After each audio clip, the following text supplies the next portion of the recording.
नाज़रीन आदाब, मैं हूँ खालिद शहबाज। आप देख रहे हैं गवाह न्यूज़। साहबा कराम और अहले बैत से मोहब्बत नबी करीम सल्लल्लाहु अलैहि वसल्लम से मोहब्बत की तकमील है। साहबा कराम ने इस्लाम की तबलीग के लिए जो कुर्बानियाँ दी हैं वो रहती दुनिया तक फरामोश नहीं की जा सकी। साहबा कराम ही ने सीरत तैयबा को महफूज किया।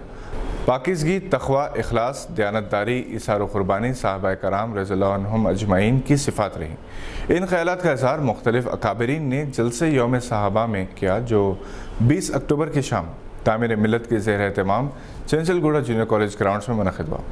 मौलाना उमर महफूज रहमानी, प्रोफेसर अब्दुल मजीद सिद्दीकी, मौलाना हुसामुद्दीन सानी जाफ़र पाशा ने खिताब किया और सीरत सहाबा के मुख्तलिफ़ गोशों पर रोशनी डाली।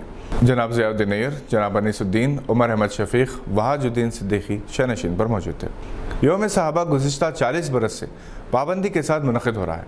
जलसे यौम रहमतुल आलमीन और यौम सहाबा के कामयाब इनक़ाद के साथ तामीर मिलत के 2 रोज़ा जश्न मिलाद का इख्तिताम अमल में आया। एक तवील अरसे के बाद दोनों जलसों में अवाम की कसीर तादाद शरीक थी और इनमें जोश वलवला पाया गया। आम एहसास यही था कि तामीर मिलत को एक नई ज़िंदगी दी जानी चाहिए, इसके ढांचे को बदलना चाहिए। जलसे यौम रहमतुल आलमीन के औक़ात को भी बदलते हुए सुबह के बजाय बाद मग़रिब मुक़र्रर किया जाना चाहिए, क्योंकि 11 रबीउल अव्वल की शब मजलिस इत्तेहादुल मुस्लिमीन का जश्न रहमतुल आलमीन नमाज फ़जर तक जारी रहता है, जिसके शुरका को तामीर मिलत के जलसे में शरीक होना मुश्किल हो जाता है। इसके अलावा 12 रबीउल अव्वल को मुख्तलिफ़ तंजीमें और इदारे रैलियों, जलसों, ब्लड डोनेशन कैंप्स और गुरबा के लिए ताम का इंतज़ाम कर रहे हैं, जिसका असर तामीर मिलत के जलसे पर हो रहा है। अगर यही जलसा शाम के औक़ात में किया जाए तो कम अज़ कम 1 लाख अफराद इन जलसों में शरीक हो सकते हैं। नाज़रीन, 24 अक्टूबर का बड़ी बेचैनी से इंतज़ार किया जा रहा है, जब हिंदुस्तान और पाकिस्तान की टीमें दुबई में एक दूसरे के खिलाफ मैदान में उतरेगी। यूँ तो वर्ल्ड कप क्रिकेट की तारीख देखी जाए तो हिंदुस्तान हमेशा अपने हरीफ को शिकस्त देता रहा और अब भी पाकिस्तान के साबिक़ क्रिकेटर और कप्तान इंज़मामुल हक़ का ये एहसास है कि हिंदुस्तान वर्ल्ड कप जीत सकता है, क्योंकि हिंदुस्तानी टीम में जो खिलाड़ी शामिल हैं इन्हें T20 मैचेस का बहुत अच्छा तजुर्बा है। दोनों ममालिक के दरमियान क्रिकेट ताल्लुकात मुनक़ता है। सिर्फ आलमी मुकाबलों में ही ये एक दूसरे के ख़िलाफ़ मुकाबला करते हैं। दोनों ममालिक के दरमियान रिवायती दुश्मनी प्रोपेगेंडा की बदौलत ये मैचेस बहुत ही सनसनीखेज़ होते हैं। 24 अक्टूबर से पहले हिंदुस्तान ने इंग्लैंड और ऑस्ट्रेलिया के ख़िलाफ़ दोनों वार्म अप मैचेस आसानी से जीते और इसके लिए इन्हें बड़े खिलाड़ियों की ज़रूरत पेश नहीं आई। कई नए खिलाड़ी उभर कर सामने आए। दूसरी तरफ पाकिस्तान ने वेस्ट इंडीज़ से मैच जीता और साउथ अफ्रीका से हार गया, जिससे नफसियाती तौर पर हिंदुस्तानी टीम को फ़ायदा होगा। बाबर आजम और विराट कोहली का हमेशा से तक़ाबुल किया जाता रहा। ये सच है कि बाबर आजम आज के दौर के एक अजीम खिलाड़ी हैं, मगर इन्होंने कभी भी अपने आप को विराट कोहली से बेहतर तस्लीम नहीं किया, बल्कि वो विराट कोहली के मद्दाह हैं।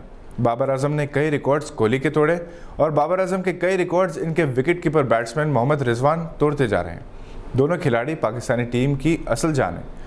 अगर हिंदुस्तानी बॉलर्स इन 2 खिलाड़ियों को काबू में कर लेते हैं तो पाकिस्तान के खिलाफ कामयाबी आसान हो जाएगी। शाहीन शाह आफरीदी और हसन अली ख़तरनाक बॉलर साबित हो सकते हैं, मगर हिंदुस्तानी खिलाड़ी राहुल, विराट, रोहित, ऋषभ पंत, ईशान किशन, जडेजा, शार्दुल ठाकुर जैसे खिलाड़ी इनसे निमट सकते हैं।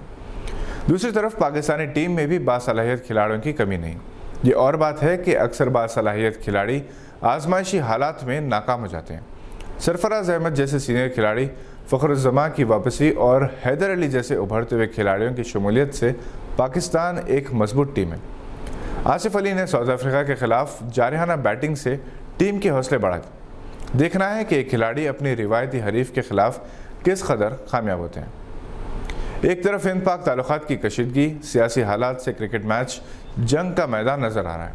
दूसरी तरफ दोनों ममालिक के साबिक़ा और मौजूदा खिलाड़ी हालात व ताल्लुकात से बेनियाज अपनी दोस्ती निभा रहे हैं। शोएब अख्तर की तस्वीर वायरल हो रही है, जिसमें वो सुनील गावस्कर और कपिल देव की गर्दन की मालिश करते हुए नजर आ रहे हैं, तो हरभजन सिंह के साथ हरियाली पर लेटे हुए खुशगपियों में मसरूफ़ हैं।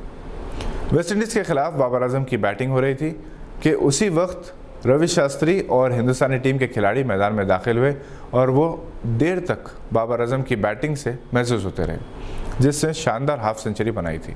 दोनों ममालिक के दरमियान कशीदगी से मैच ऑर्गेनाइजर्स का फ़ायदा है कि हिंद पाक मैच की टिकट ऑनलाइन सिर्फ 4 घंटों में ही फ़रोख्त हो गई। 24 अक्टूबर के इस मैच को फाइनल से पहले ही फाइनल कहा जा रहा है। आज के बुलेटिन में बस इतना ही। हम फिर हाजिर होंगे कुछ मालूमात और खबरों को लेकर। देखते रहिए गवाह।